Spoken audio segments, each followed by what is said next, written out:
Competition and Communications.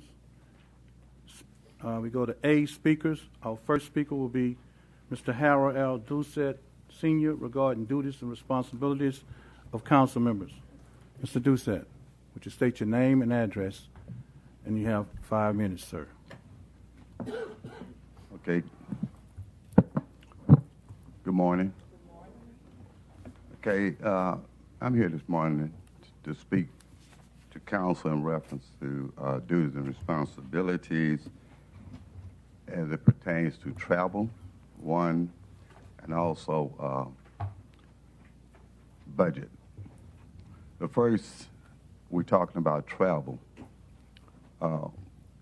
There's a travel ordinance for the city. There's parts of it that requires council to give written notifications, and is written so that council members can have the opportunity to travel to conferences whereby there's information or training that is performed that council can attend and get them better prepared to come back to the citizens and serve us and take care of us. Those conferences are normally sponsored by Texas Municipal League. Also, you may go to the national conference of cities I found to be very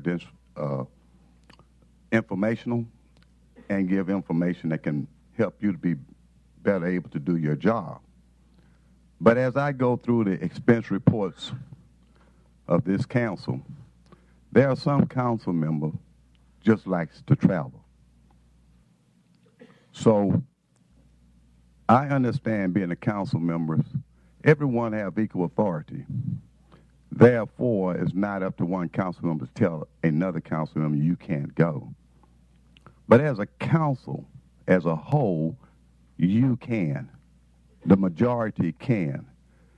And when you have individuals who take it upon themselves because they sit in that seat that they can do as they choose, it's up to council to police itself.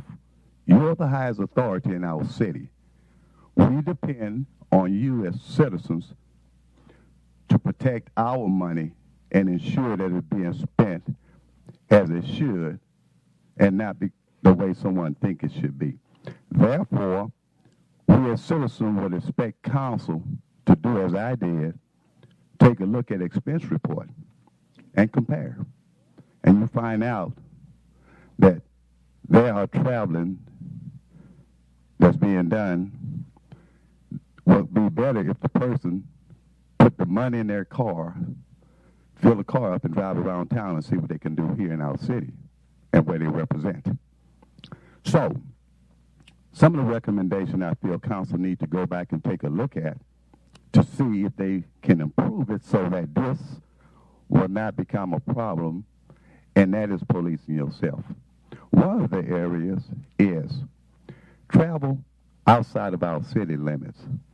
When I was on council, it was 50 miles outside of the city limit before you can get reimbursed for mileage if you received a car allowance. When a council member was questioned about traveling less than that, rather than obey the ordinance, the council member got with other council members and they changed it to increase the distance so the person could get the money. Well, that's not acceptable anymore. We don't get streets fixed, you don't have the luxury of running around. You want to police yourself? We're citizens, we're ready to start policing you. Another area you could take a look at when you're talking about travel, written notification. Council member who wish to travel to a conference or a place that is not sanctioned by the council. What's sanctioned by the council? TML, National League of City, Triangle Days. Those are conferences the city will notify council members that they're fitting to take place at a certain time. Do you want to go? All this, I want to go here, it should be written, a written request that states why I want to go, how much it's going to cost taxpayers, and what do I hope to gain that the citizen and the city can benefit from. And it must come before you for approval before any reservations are made. You know, it's like little kids.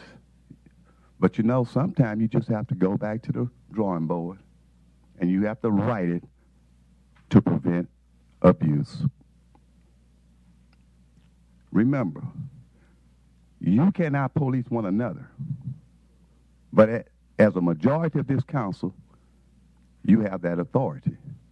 And that's what we as citizens expect from you.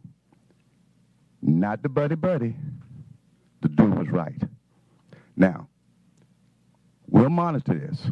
If it continues, the next time we'll bring you statistics and names, which I think is thoroughly unnecessary. But it has to stop, Council. The other point, we want to talk finances. All of you receive what they call a Texas Municipal League handout when you attend the newly elected official conference that every newly elected official in the state of Texas must attend. If you don't know what yours is, just go online, Google Texas Municipal League Handbook, and you will always see a copy of the most current.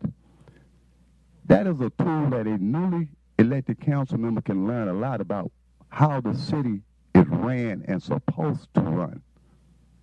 It will enable you to ensure that our tax dollars are spent properly and that we're following policies and procedures.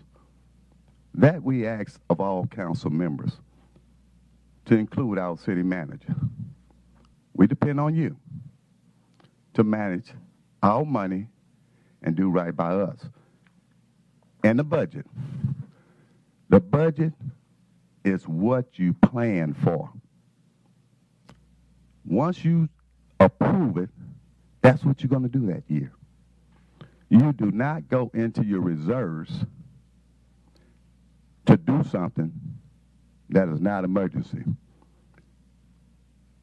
At the end of last year, you all amended the budget, and I heard the debate. It went back and forward, and everybody kept talking about whether it was an emergency or not. Well, it wasn't an emergency, and it wasn't nothing that you could not foresee. And according to the state of Texas, you cannot amend that budget for that purpose. There's no way around it. So if you don't know, it's in the handbook. If you don't have it, Google it.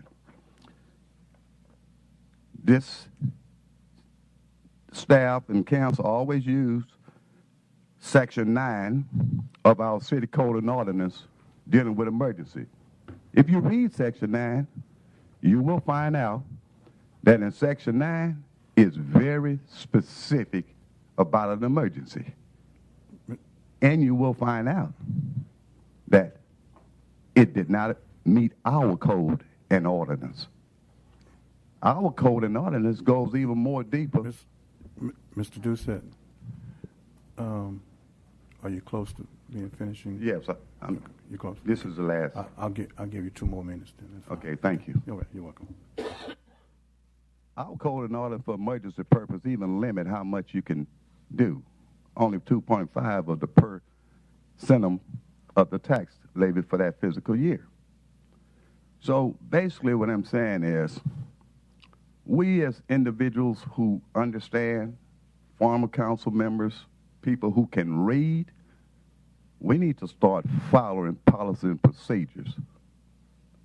Because if you don't, and you're dealing with our money, until our streets get fixed, you all going to start being held accountable. And I think it's only fair. A lot of citizens don't understand. I do. I don't come up here just to hassle you all. I've been in that seat. I know how hard your jobs are. But I also know some don't take it seriously, and some don't like to read and follow the rules.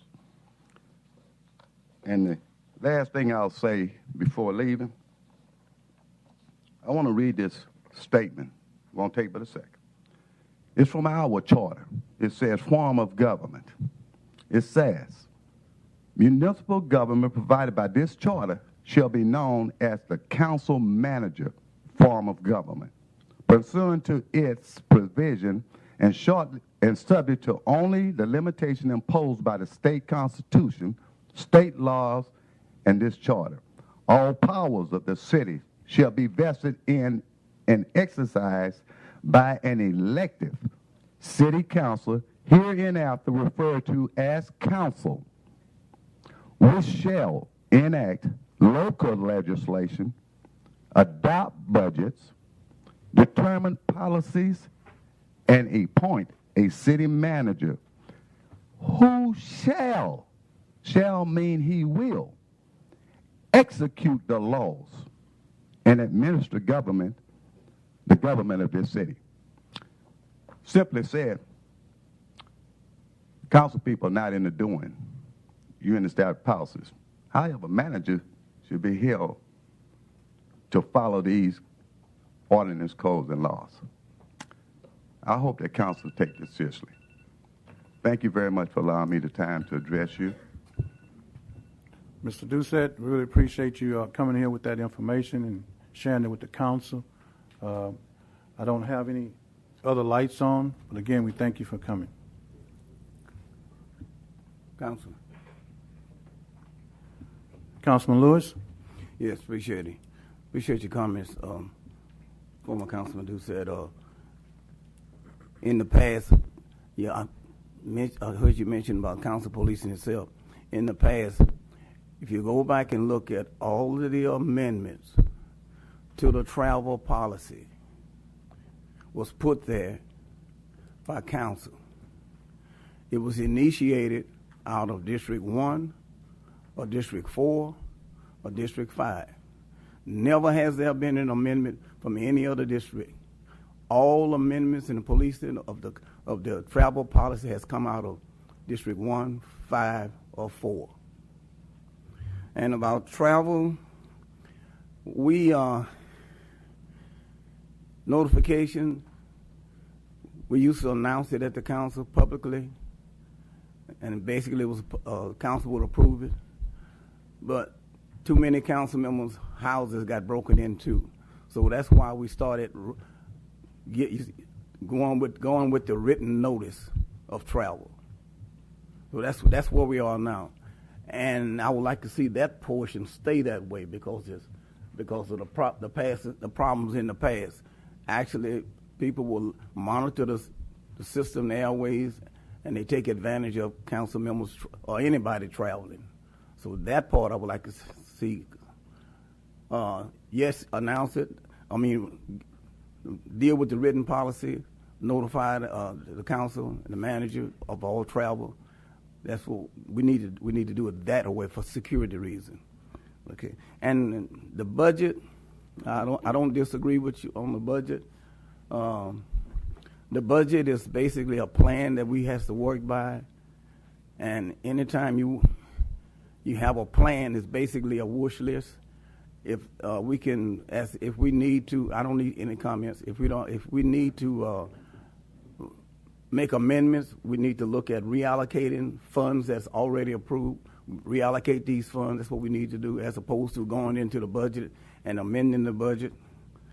And anybody or any government body working without a plan, far as I'm concerned, that is malpractice.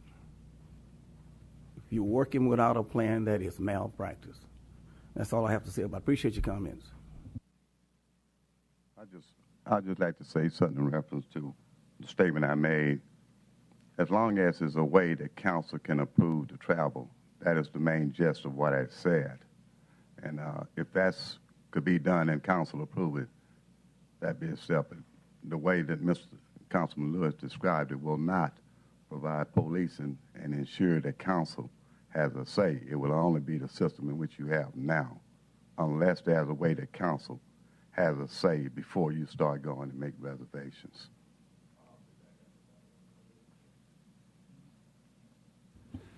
Okay. I don't see any more lights.